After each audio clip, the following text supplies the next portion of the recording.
Hello everyone, and welcome to Taste This, the TasteBetter.com video newsletter for January 11th, 2010. I almost said 2009, that's why I got stumbled up there, but so far I have not actually accidentally written 2009 on any checks or anything, but it's probably more a factor that we don't write checks anymore. But anyway, really glad you guys could join us, really excited to be doing this, so here we go. This week, we are going to be talking about this idea of how to get your ideas heard, because maybe, you want to tell everyone in the world about how you're eating and how you're living and how you're feeling, but they've got some objections and stuff, so I've got a little sneaky tactic on how to get around that and get your message right delivered to that part of the brain. Also, we're going to be trying office hours this week. I'm very excited about that. I'm going to talk a bit about that. I got a quick survey for you guys, and then we're going to talk about what's ahead this week and wrap things up. So, here we go. And this has been a great week for me. As I was writing the email version of this newsletter, which you can subscribe up to at tastebetter.com/newsletter, there were people installing our kitchen countertop finally. Some of you guys know we've been going through a kitchen renovation since like October of 2009. There, I can say that year. It's been sucking up so much energy, but the counter is actually in place. I'm so happy. It looks so good. I'm going to send you guys some pictures next week. Also, want to welcome some new subscribers to the email version of the newsletter. Rachel, Greg, Kelsey, Walter, Dagna, Brianna, Kevin, and Richard. Really glad to see you guys joined on. Hope you're enjoying it. If you're watching this on the video version, or if you've got the email, or you're doing the audio, please get in touch. Let me know what you think and how we can make it even better.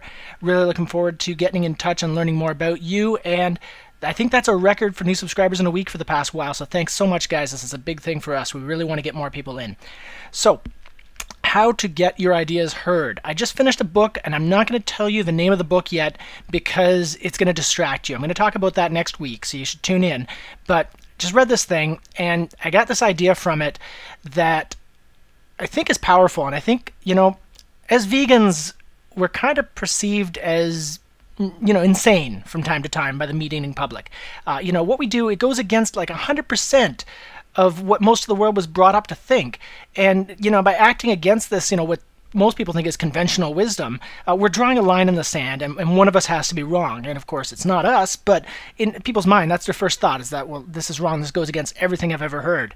So in that context, anything you say about health, the animals, the environment, even if you say anything about the color of your socks, you're going to get some resistance in there.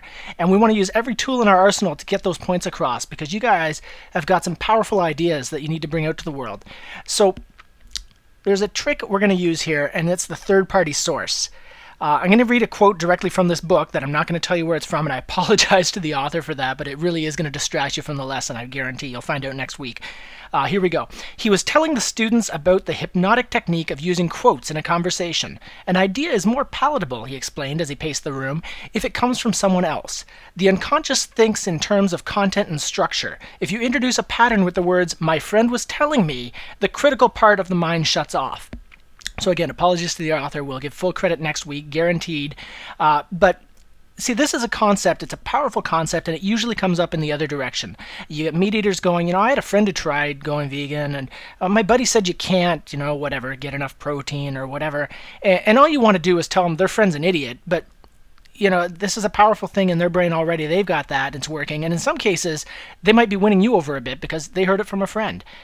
It's one of those things that when you think about it, you figure you're too clever to fall for it. But, as a society, we fall for this trick all the time. And there's a reason that they keep using that 4 out of 5 dentist line in the commercials. It's an authority. Somebody else said something, therefore it must be true. And this works for both people and books. So the next time you're trying to talk to somebody about veganism, try adding a third party to the mix. I've read that such and such, or I heard a doctor say such and such, or even my friend says such and such. Like it says in the quote that I mentioned, the idea here is that part of the listener's brain deactivates when there's a referral. They're no longer as critical of you because it's no longer your idea, and that third party isn't even here, so there's nothing to latch onto. So as a result, there's this gatekeeper in the brain, and it kind of gets turned off, and you've got a more direct path into the part that's actually going to respond to these concepts. Now, this is a totally new idea for me, too. I've heard about it before in different ways, but I haven't tried it out yet in this way myself, but it fits with a lot of other ideas I had. But you know what? I read this idea in a book, so my mind's already pretty biased. But give that a try. Next up, office hours. Really excited about that. Last week we started doing video and audio versions of the newsletter. I still like the email, but I think, we got a lot of great feedback, so these new things are working. But I want to take it even further, and I want to do a live version of this newsletter. So this Thursday, January 14th, 2 p.m. Eastern Time, go to TasteBetter.com. You'll get the information on how to get into this. This is going to be the first live version ever of the TasteBetter newsletter. I'm going to go through the content that we're just talking about again, but you're going to be able to ask questions, and I've got a couple other extras and surprise announcements mixed in. Plus, as an extra special bonus, you're going to get a chance to see the worst beard ever. I'm growing a beard right now, and I'm not going to tell you why. You're going to find out on the thing, but there's some fun news around that too. So we're going to go like 30 or 60 minutes this Thursday, 2 p.m. Eastern Time, and check that out. Go to tastebetter.com for that. Next up, I have a survey for you guys because I rely on you really heavily to help us shape what's next in all this stuff. We talk a lot about ways to get around the way the world is. We recognize the world is better, but I think there's still some gaps out there, and we've got a couple websites that we've built to kind of address some of them, but there's more. And the one that I can't get out of my head right now is the world of dating. And I can't even get into what this site is going to be like right now because it's way too early and you're just going to get disappointed because you're going to build up your own expectations. But I've got a quick survey for you, just 4 simple questions. If you could let me know, just send it to jason@thrustlabs.com. Go to tastebetter.com. There's a contact form. Please get in touch. Number 1 is, are you currently single? Number 2, if you're not single, is your partner currently vegan? And if you are single, was your last partner vegan? Now, are you committed to only dating vegans?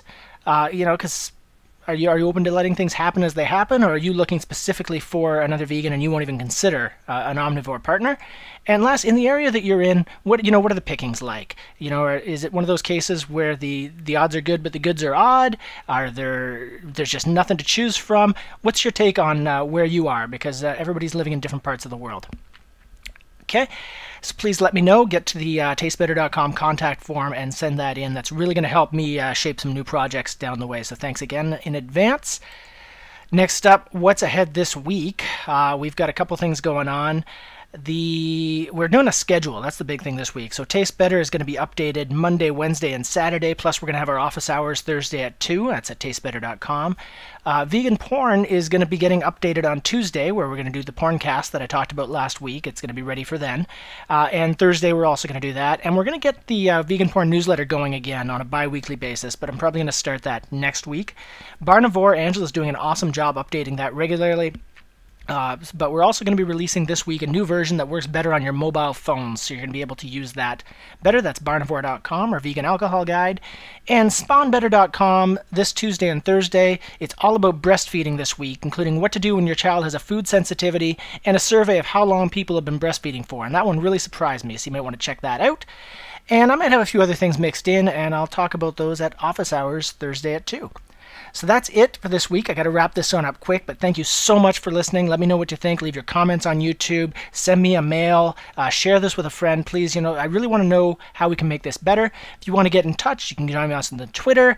We're on Facebook as well, and we've got this here channel on YouTube. So many ways to get in touch, but as always, you can just send me an email through the contact form, or if you get the email version of the newsletter, just hit reply, and that'll get to me. This email goes out every Monday. We will see you next week. Thanks so much. Talk to you then.